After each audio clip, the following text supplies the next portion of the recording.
bông ồn ăn hay con đấm chứ con đông con đạn chân cái đói đó quay thì chấm số hàng rồi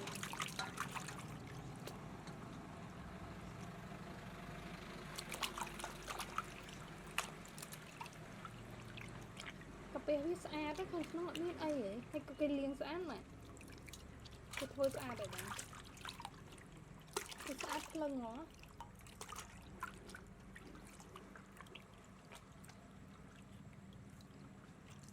nhiệt càng không lại mới càng cào ồ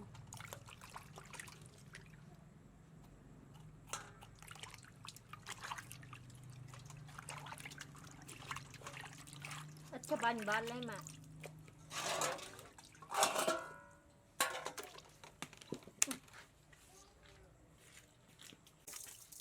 bật gì à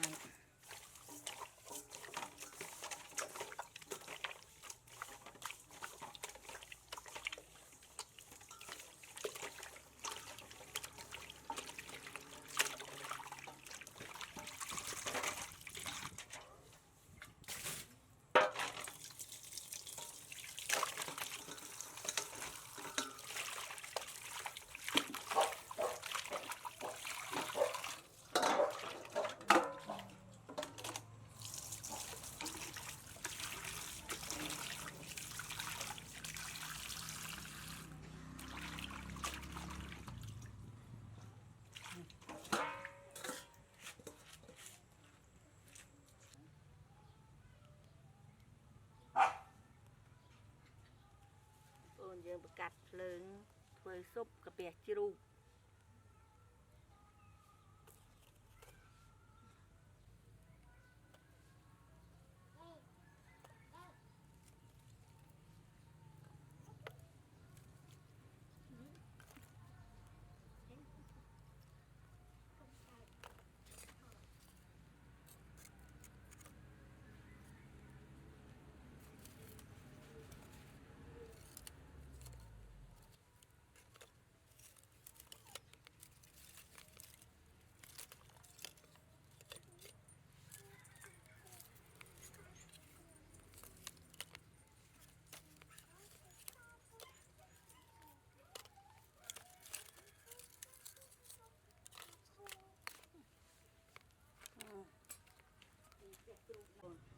nàng đam tực ở khu mà dương đặt bẹt chiru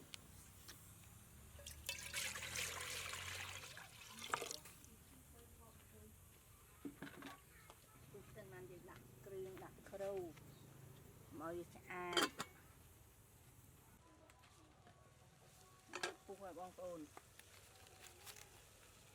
นี่là cây saoนี่ก็ละไกรนี่มะเร็งนี่เติม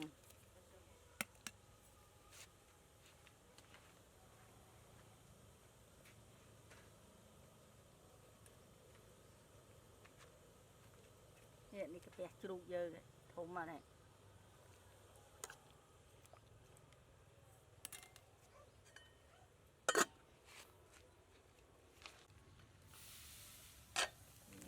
จึงđặt cái đường bông ôn sco với trên bờนี่bịเจง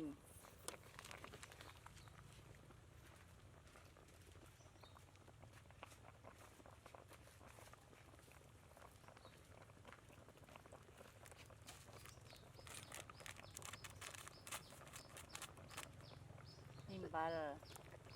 cái trong phơi này mà ta ta nói bông ôn chói สกอซอคือนี่ปลายต้องกระหอมแถมตึกติ๊กเตี้ยก่อน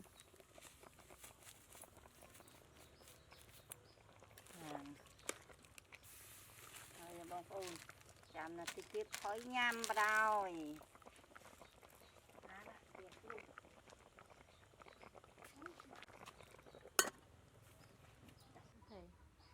บอกอูยังดักไล่ในไข่เท้า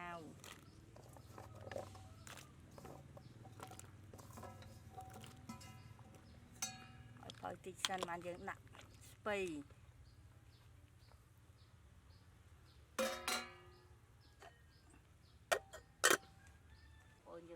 bay trồn ไปบกอ bay bột cô trồn này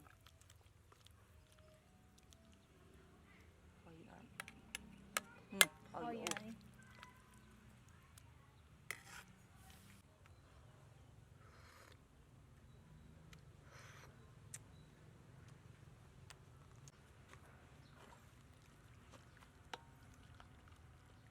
Ui tao nổ á.